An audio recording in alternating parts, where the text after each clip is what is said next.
Hi there friends! Hello and welcome to my video. Today we are going to find out once and for all which one is better, Melbourne or Sydney. Both are Australian cities. I lived in both of them, so I think I can tell you which one is better by the end of the video. Stay tuned. First of all, I will make a little comparison of both of those amazing places. First of all, I quickly want to thank all my subscribers. Thank you so much. You really make my day. Every morning when I check how many subscribers I have, I've got more and more. So you all seem to like my videos. Thank you so much for being here. For those who don't know me yet, please subscribe because there's lots of more awesome videos to come. Okay, let's get right into it. Melbourne versus Sydney. At the moment, I'm in Melbourne. I've been here for 1 year now. And to be honest, I've been living in Sydney for 9 years. So it's like 1 year in Melbourne versus 9 years in Sydney. So I do know Sydney a little bit better. That being said, 1 year I think I've got a pretty good impression. I've been around Melbourne. I've seen many different suburbs, many different areas. So I think I'm capable of making that decision now. I definitely know which one I prefer, and I will let you know by the end of the video, so please stick around. And I think you will also know which one you prefer if you watch this entire video. Okay, let's get started. First of all, the climate. Sydney is warmer usually than Melbourne because it's more north and because we are in the southern hemisphere. For all of my subscribers who are American, because I know most of you are American, so it's all, the world is upside down here in Australia, obviously. So that means the further north you go, the more tropical it will be and the more warmer because you get closer to the equator. Sydney is a little bit more north and it's on the east coast of Australia. So yeah, it's warmer, and winters usually will be still warm enough to walk around like this. Not all the time. If it's sunny, then it's okay to walk around in a t-shirt. It can get cold. It would drop, let's say, on a really cold winter day, maybe 12, 13 degrees Celsius, that is. I have no idea how much that is in Fahrenheit. Please look it up. Let me know in the comments. And in summer in Sydney, it would be, on a really hot day, it can get up to 35 degrees Celsius, but usually it's like quite comfortably like around 29, 28, 27, something around there. So it's really nice and pleasant. Plus there's always wind, which is nice because it's, yeah, the open ocean, Pacific Ocean. So there's always wind and the air quality is really, really nice because of that. Okay, now Melbourne. I had one Melbourne winter. It was a bit tough. It reminded me of Vienna, where I'm from, which is in Europe. Even though there is no snow here in winter, so it never snows in Sydney or in Melbourne, but it does get quite cold. It can get like down to 7 or 8 degrees, so you do need a really warm jacket. There are days where the sky is really grey, like today it's actually, it looks grey, but it's actually, yeah, patchy, cloudy. So yeah, it can be a little bit grey, and I find that tough because I really get winter depression, which is probably one of the main reasons why I left Austria to begin with. So yeah, it does get a little bit colder here. Summers though in Melbourne get even hotter than in Sydney, because I think it depends on where the wind is coming from. If the wind is coming from the south, from Tasmania, it can, even in summer, it can still be pretty chilly. And if the wind comes from north, somewhere inland, then the wind comes from the desert and it can be insanely hot. That's why in Melbourne, most apartments do have an air conditioner. While in Sydney, there are lots of apartments that don't have an air conditioner, which is still crazy because it's hot enough in summer that you would need one.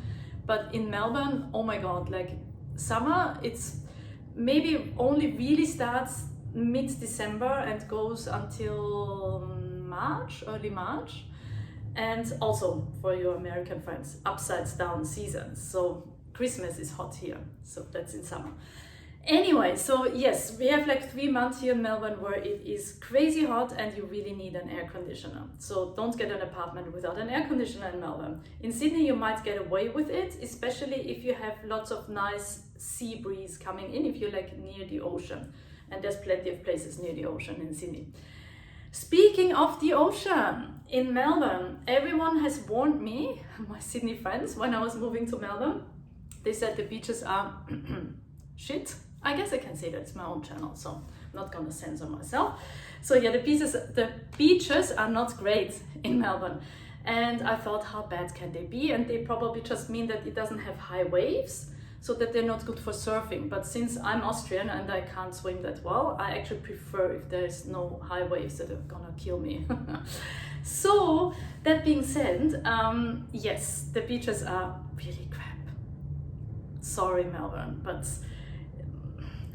it's, you might as well just swim in a river or in a lake somewhere. It's muddy, and I mean, it also depends on the day, and it depends if it has rained beforehand. If it hasn't rained for a while, the water can be like greenish, bluish, and you'll see almost towards the ground when you're standing, not quite, but and I mean, yes, also I give you that Melbourne, it's nicer for swimming because yes, there are no waves. And that is because Melbourne is in a big bay, and that means it's pretty much like a lake, sort of. I mean, it is open to the ocean, but yeah, it's in a bay, so the water is very calm. And yes, there are beaches along that bay, and they get a bit nicer the more you get away from the CBD, which is like in the middle, and then if you get more to the outside, the beaches are a little bit nicer, definitely. So yes, you can swim, and it's okay to get there by public transport. So that's another side note, I don't drive. So for me, it's important that the city that I live in has public transport that just gets me from A to B. And yeah, that being said, Melbourne's public transport is awesome. And the trams are in the CBD, in the city center, they are for free, which is absolutely amazing. And I live pretty much in the CBD, like at the edge towards Docklands and CBD, so that's yeah, next to each other. And I'm within the free tram zone, so most places that I go to are really easy to get to. And yeah, I either walk or take the free tram. That is amazing. So Melbourne, definitely you're scoring there. Getting to the beach, that's what I wanted to say. There is a tram going to St Kilda, which is the beach suburb. I do have a video about that. I will link it in the video. And that has the least amount of views. I don't know why. Don't you want to know what the beaches look like in Melbourne? If you do, please check out my St Kilda video. So yeah, St Kilda is pretty nice. It has an amusement park as well. What is it called? Luna Park, yeah. Which is, I think, the oldest one in Australia. So that's awesome. And lots of cafes, which is nice. And yes, it's got a beach, and yeah, just check out my video, you will see what it looks like. And yeah, and then yeah, Melbourne is on a river actually, on the Yarra. I'm actually looking at it. I will put some pictures.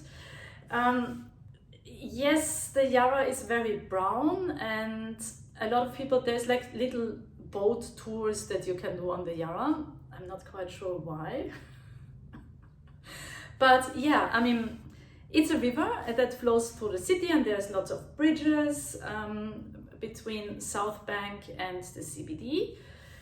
And it's nice. You can walk along the river, and if you go a bit further out, then you can cycle. You can cycle everywhere in Melbourne. That's another thing. Sorry, I'm interrupting myself, but it's very cycle friendly as well. So yeah, there's really nice bicycle paths along the river. Melbourne is also very flat, which is great for cycling. Sydney is very hilly, and it's horrible for cycling. It has a few cycle paths, to be fair, but yeah, if you don't want to get killed, do not cycle in Sydney. In Melbourne, perfectly okay. Everyone cycles here, so that's great, and it's flat, and there's cycle paths. Awesome. Well done, Melbourne, you scored again. Okay, beaches, back to beaches. Sydney's beaches. Sydney's beaches are amazing, and you can take the ferry from Circular Quay. So if you're a tourist coming to Australia, you cannot miss going to Sydney. Do both, Sydney and Melbourne, but if you have to choose one and you like going to the beach, then I would definitely recommend Sydney, because you go to Circular Quay, which is like in the city center, and that's where all the ferries start. And they paying for them is like normal public transport, so you just tap on your phone, your, what is it called, debit card or credit card, yeah, if you have it on your phone, then you tap your phone. You can get an Opal card. That was the old-fashioned way to do it, but you don't really need to do that anymore. Just tap on your phone and you hop on a ferry, and there is many places that those ferries go. Two of them are amazing for beaches. One is the Watson's Bay ferry, which is awesome. That's also called the Gap, because it's like a cliff that you can, just from the where the ferry ends, where the ferry docks, you just walk up to that cliff. It's like 5 minutes. It's awesome. You can watch the waves. You have the view of the Pacific Ocean. And there's also a beach in Watson's Bay, which is very nice and very calm, because it's on the inside within Sydney Harbour, so it's not facing the Pacific Ocean. Awesome for swimming. There's also nude beach if you're European like me. So yeah, amazing and really, really nice for swimming. Or the other option is that you take the ferry to Manly. I would definitely recommend that. Do not go to Sydney and miss that. The ferry ride to Manly is absolutely amazing. It's beautiful. It's half an hour. And the trip itself is really nice. It shows you Sydney Harbour. Then you go past the opening of the North Head and the South Head.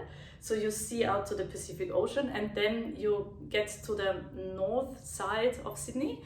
And that's where Manly is. And there is an inner harbour beach and there's an outer harbour beach. I mean, there's actually many beaches, but absolutely amazing beaches. So if you come to Sydney as a visitor, this is a really nice day trip. You can even do it in half a day, because the ferry ride isn't that long, but I would say take a nice day, take your swimsuit and just like, yeah, go for a swim. You can even snorkel at Shelley Beach. There are, what are they called? Gropers, those really, really huge fish. They're very cute. You can actually pet them. And sharks, okay. Especially Europeans like my family, they are so terrified of sharks, and my mom keeps saying, don't swim, it's so dangerous. She's never been here. So yes, I think there are sharks. I've never seen one, and shark attacks are so extremely rare. And I mean, just use common sense. Don't swim in the middle of the ocean all the way out, and just don't splash around and don't bleed and you'll be fine. I mean, yeah, don't sue me if you get eaten by a shark. But yeah, from my experience, nothing is gonna happen. Sharks are not gonna eat you. But yeah, they are there technically, but yeah. So are sea turtles. I mean, if you're really lucky, you might see a sea turtle, which is of course awesome, and they're not gonna eat you, and they're my favorite animal. Anyway, so yeah, so much for beaches.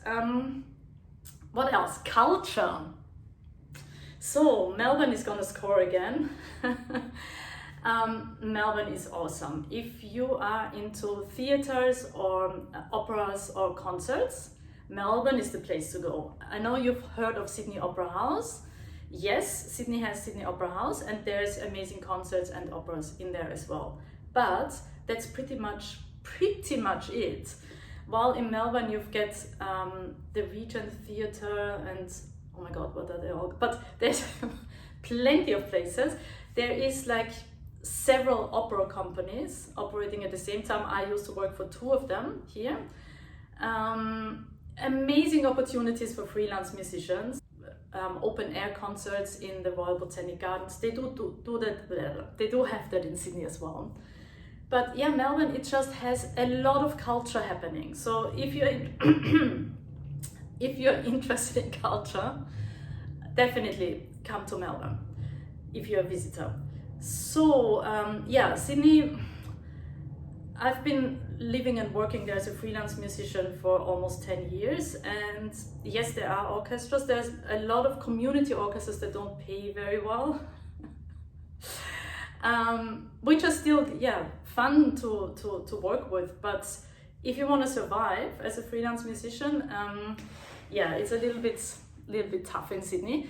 And yes, there are shows and there are concerts happening, but not as much as in Melbourne, I can guarantee you that. So, where do you want to live? Well, it depends on what you do. If you're like a surfer, you want to live in Sydney. If you're a freelance musician, you probably want to live in Melbourne. That's why I moved here. Yeah, it really depends. They are completely different cities. I have an American friend and I told him that I'm moving from Sydney to Melbourne, and he said, well, isn't that pretty much the same thing? And no, it's absolutely not the same thing. Like, they could not be more different. Yes, they're both in Australia, but yeah, they are like in a different country. And while it's not a different country, they're in a different state. So Melbourne is in Victoria, named after me, sort of. And Sydney is in New South Wales. Another thing that's very different, architecture. So here we've got all these skyscrapers and really, really nice high-rise buildings that are, a lot of them are residential in Melbourne, yeah. In Sydney, they are more like office buildings, and that's why it looks completely different. Sydney is not quite as modern as Melbourne. Melbourne, they're constantly constructing, constantly building new apartment buildings. And yeah, it's just very, very good quality of living, because there are so many apartments. They are cheaper than in Sydney and amazing quality. I mean, my apartment, I'm gonna do an apartment tour video, so please subscribe, then you will not miss that.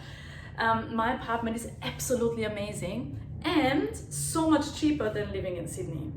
That's another thing. Sydney is more expensive than Melbourne.